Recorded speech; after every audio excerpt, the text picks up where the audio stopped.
In accordance to the 5, 10, 15 rule, spoilers are ahead. You've been warned. It's about damn time.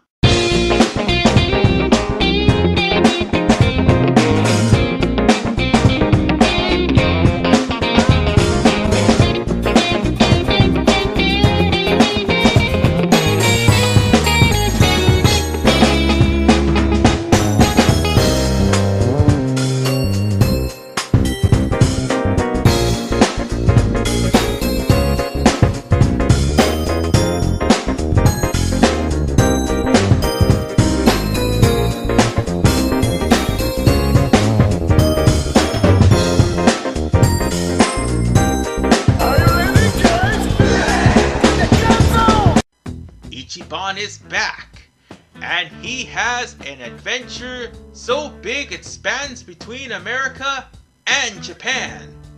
However, he's not alone.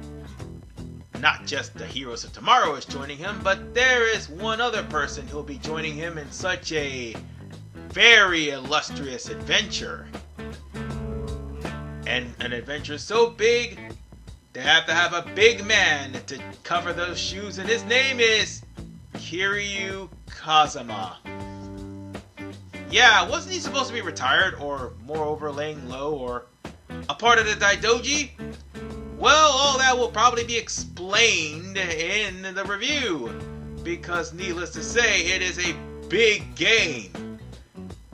And I'll be covering the pros and the cons of a game that, honest to God, is Kiryu's swan song, whether we like it or not. Even though Kiryu's swan song was literally like a dragon, and the whole fight with Ichiban was supposed to be passing of the torch. But nonetheless, ladies and gentlemen, we're gonna have to prepare, because this game not only has its upsides, but has its notoriety too. So with that, let's get started with Like a Dragon, Infinite Wealth. Let's go!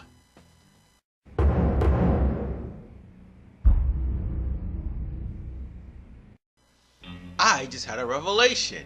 RGG Studios ended up developing a new essence, and it's called the Essence of Tripling Down on Everything That Sucks. Plain and simple, ladies and gentlemen.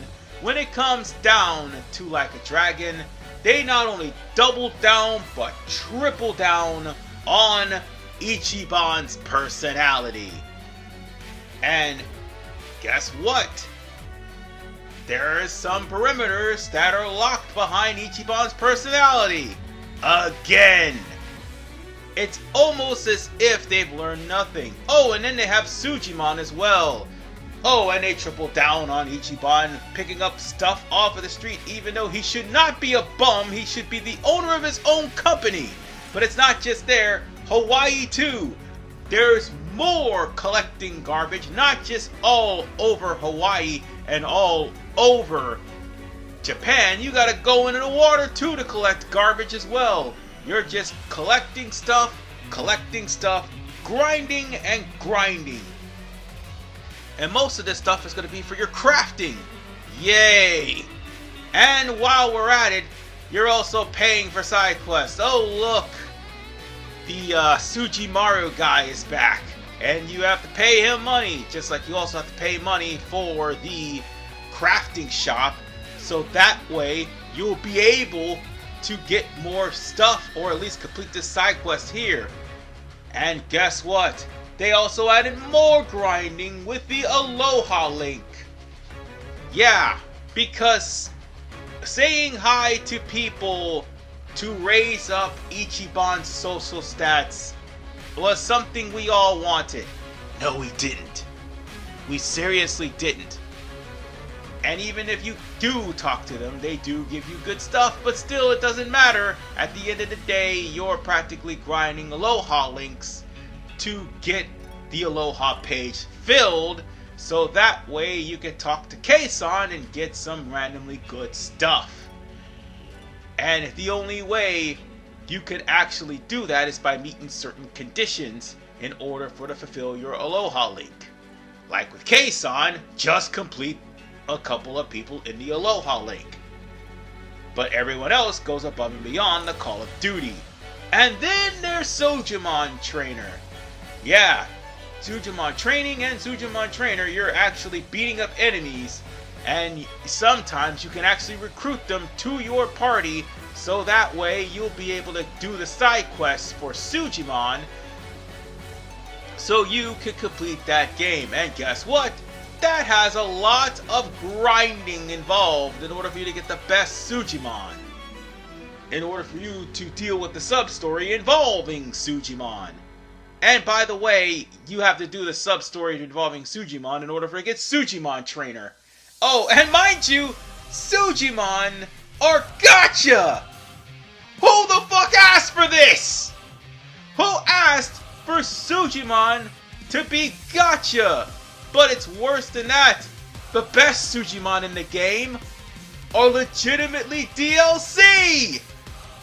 So there's literally no point in playing the gacha when you can get the DLC and literally just upgrade them to beat the entirety of the game.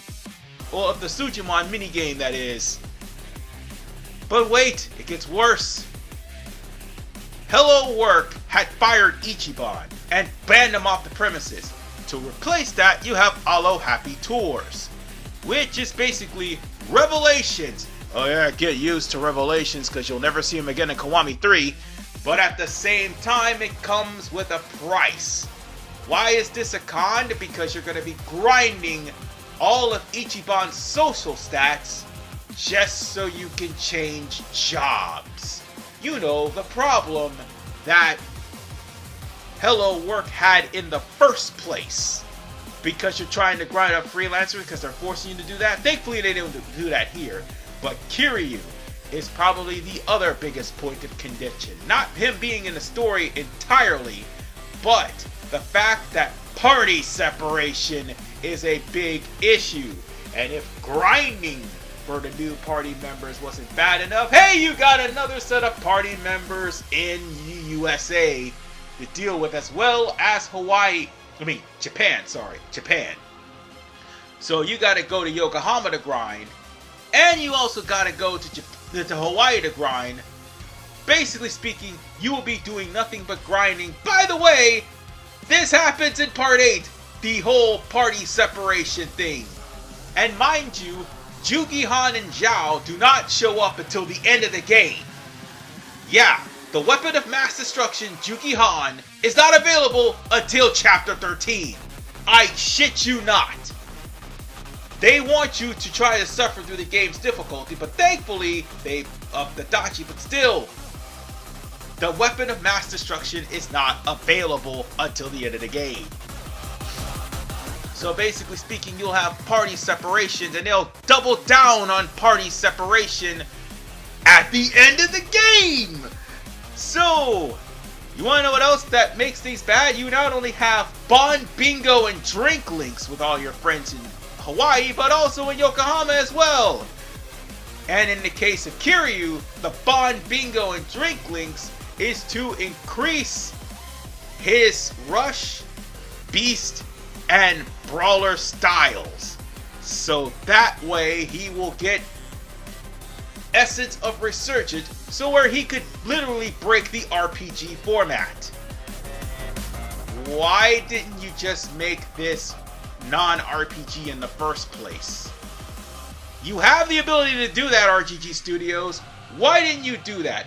Why put us through tedious grinding and the bucket list? Oh god, the bucket list is just absolutely absurd.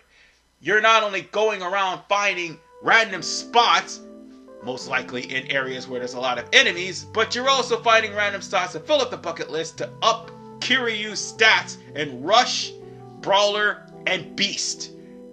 Even though there are jobs outside of Dragon of Dojima that Kiryu could take. Which, I have to say, that is just absolutely absurd. It's absurd to no end.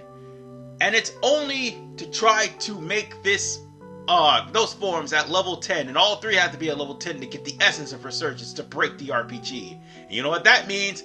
Part-time hero! Because nobody wants part-time hero, you triple down on it. Kiryu's just getting into fights just to up his stats. That's it. And lastly, Drakelinks. They're back. They're annoying. And they're on both sides. They're the only way for your party members to get strong. And by the way, there's also Dondoku Island, which Ichiban is basically playing Minecraft to get money. This is your new Ichiban Confections. Get used to it, because that's how you're going to get money, and it's a slower pace than Ichiban's Confections. And by the way, with all this grinding, will we get a new game plus?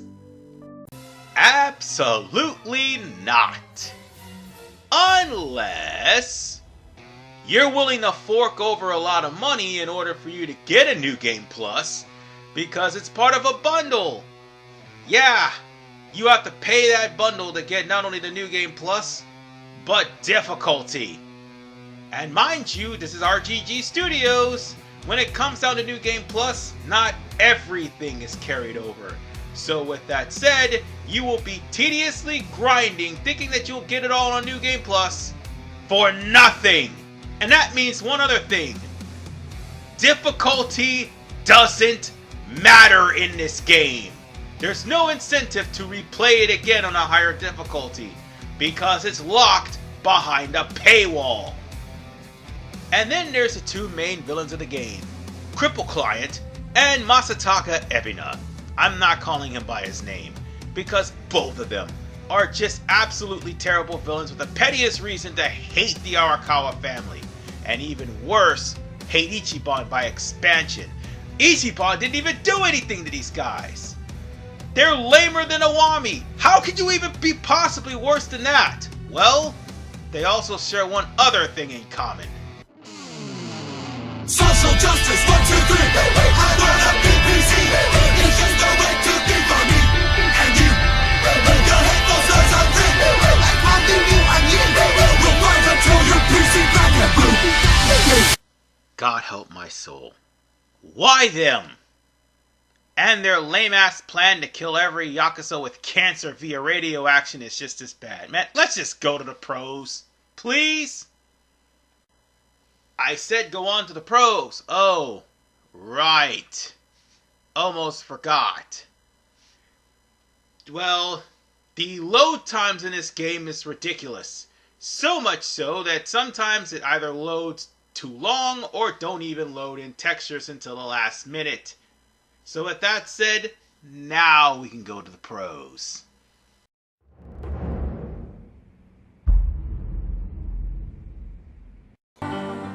Well, there are pros, primarily the humor of this game. And yes, this is the scene that was in the reveal trailer, but this is from my game as well, and the circumstances leading up to this point was not funny. Him being surprised that he was left butt-ass naked in the middle of Hawaii, well, needless to say, that will never not be funny. 'Cause unfortunately, death, taxes, and in Like a Dragon, Ichiban must be humiliated. It seems to be the MO of this game. But when it comes down to the story actually is pretty decent. Although removing Cripple Client and Ebina would have been a lot better, the story still has its own way of actually making up for those 2 narrative plot hole failures. The whole situation leading up to Ichiban being in Hawaii makes sense because he's trying to find his long-lost mother. But at the exact same time, Ichiban ends up in situations where, let's face it, the man's a punching bag. A comedic punching bag. He looks like Eric Andre, for God's sakes! What more do you want? Still, I would say aside from Ichiban's situation and getting robbed twice, I'd say the biggest narrative plot point that was the best would be the introduction of Bryce. I mean, Bryce sells being an evil bastard undercover better than Cripple Client and Ebina. In fact, if he was the sole bad guy of this game, because he had literally control of all of Hawaii and also parts of Japan, he would have been the best villain. He's overshadowed by Ebina and Cripple Client. Still, he is an imposing threat, and he shows just how ruthless and dastardly he could be despite us actually helping him out in a charity run. Seriously, he's a better villain. Moreover, there are new jobs to work with despite having to pay for them, and Ichiban having to have a lot of stats in his personal stats in order to change them. But even then, not just can you change jobs, all the skills that you have learned from your previous jobs, ladies and gentlemen, you could actually put all of them on, as opposed to just whatever the computer randomly puts on there. So that is a huge step up from a huge step up from Like a Dragon, because Infinite Wealth, you could put on any of the skills that you deem are necessary, so that aside from the skill of your other job, at least you'll be able to carry over important skills from previous jobs. Like, for instance, if you want to stay as a hero but you want to be freelancer, you could do that. It also depends on your links and also the courage that Ichiban has, and not to mention the stats that Kiryu has. At the end of the day, customizing your jobs is something that is fantastic, and also you can customize the look of your character, provided you pay for the blasted DLC. But I digress. And yeah, there are 2 DLC jobs as well. That's going into the cons as well. But still, those 2 jobs, which is linebacker and tennis player, they're pretty good on their own right too. So yeah, you can actually customize the look of your character depending on what kind of new outfit that you get through sub-stories, DLC, and through default. So yeah, it would be a really cool thing that you could actually have Kiryu as a desperado or an action star or whatever job that you feel is necessary for Kiryu. Or it would be even more better if Chitose would dress up as Suon-hee. Yeah, about that. We'll get to that later. But also the return of pound mates. But now it's not just pound mates that do a one-turn Kiwami like Olivia and Nancy. No, there's also pound mates that fight side by side with you, which takes 3 turns and can either constantly keep the healing going or constantly keep the brutality going. Even then, there are also pound mates with benefits. Once you pay enough money into the pound mate system and actually earned benefits, those pound mates will do more damage, they will have more added effects, and will moreover help you out in the time of need. However, pound mates are once per battle, once per day. So you're probably going to have to change the day or night cycle if you're, or at least for the most part, exit and come back when you're done. But these pound mates are definitely tide turners at least, and they're well worth the money. Definitely. Even though you'll get more currency in Japan than what you will in America, they're definitely worth the money. And moreover, at least they're much more lenient with how much skills you learn through leveling up. And Suon-hee, along with Jugi-han, has become playable. Well, Jugi-han's already a weapon of mass destruction. Suon-hee makes her playable debut, thank God, because she could have been a playable character in Like a Dragon instead of Eri, and the result would still be the same. She would be a weapon of mass destruction. And most likely she is for Team Kiryu. With that said, it's basically fan service, which there ain't nothing wrong with that. Cause after all, Suon Hee as Night Queen. That's all you need to know. And lastly, well, I didn't get to the part where Jungi Han appears just yet. I'm still in Chapter 8. But still, he does appear in Chapter 13. And once he's there, the game is broken. Adachi breaks the game too, because they made his arrest pretty much arrest anyone that is not a beast or a machinery. So yeah, he's even got an improvement, and even Nama's got Pyro Prison by default instead of having to wait to do a redemption arc, which is so much better.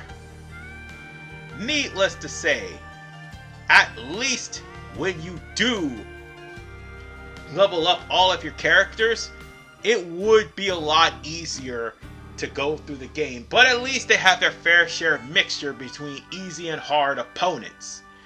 And sometimes there are danger zones, and sometimes there aren't. The more you actually grind, the better. The more you raise up the Bond Bingo and Drink links, the better. Your characters will basically be unstoppable forces and will help you out and jump people and actually do tag team moves, which, by the way, do not take up MP. And with that said, ladies and gentlemen, now it's time for the rating to this game. Really? Another loading screen? Has this game learned nothing? Well, we still are in the pros, so we might as well talk about the fact that karaoke is back, and everyone, even Jungi Han, has their own song. And moreover, the more you have a bond with them, the easier it is for you to have access to those songs. More notably, the English voice actors actually give 100% effort, as opposed to Like a Dragon Gaiden, the man who erased his name. That especially goes for Yong Ya, because he actually did a lot better as Kiryu in this game than what he did in the other game. And then there is the musical set pieces for this game. The musical set pieces are actually pretty good, but here's the thing, they also mixed in some music from Sega's past, which you either can find or buy within stores in the game. So you'll be driving on a Segway, listening to Open Your Heart. It's actually pretty cool. And moreover, you have your characters in different costumes depending on what kind of bond you have with them.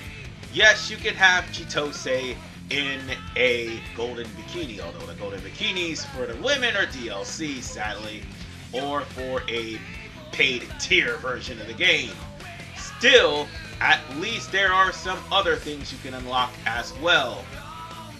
But nonetheless, despite the microtransactions, and also despite the fact that Ebina and Cripple Client exist, the game is still much more fairer than what it is in Like a Dragon, because they do designate what type of enemies you can face at the time and what type of enemies will completely shit-stop you by colors. And moreover, they also have a battle skip feature if you are well over leveled and you don't have time to face any enemies, which is something that Like a Dragon did not have. So with that said, ladies and gentlemen, now we can go to the rating. Oh, please God, don't let there be another loading screen. Let's just go to the rating without a goddamn loading screen. Please! With the pros and cons compiled, finally, after a couple of loading screens, it's now time to rate this game. Like a Dragon: Infinite Wealth will get the rating of meh. Yeah, that's right, meh. It's not getting any higher. It's not getting any lower. It's not getting any higher because there is some good things about this game. Bryce Fairchild being one of those. The things that really hurt it from getting higher, Ebina and Eiji would be the two biggest factors, because If you just take them out of the game, it would be a much more solid game. And meanwhile, the DLC and microtransactions is the major hit. Oh, and the grinding too. Those three factors are a major hit, because the grinding makes it to where you're just spending hours upon hours for what is relatively a short game. And then the DLC and the microtransactions make it to where if you want to get New Game Plus, you gotta buy it. There's no point. And difficulty doesn't matter, even though I misspelled matter. God damn it. Still, the fact that it honestly in the end does not matter at all what the difficulty is. And lastly, the loading screens. God, the loading screens are terrible, to the point where it takes time to load up. Still, with all the positives, with the battles and everything else in between, those 5 contributing factors make it a middle-of-the-road game, and RGG Studios need to work on that. They won't. So with that said, ladies and gentlemen, I thank you all for watching, and see you all in the next review.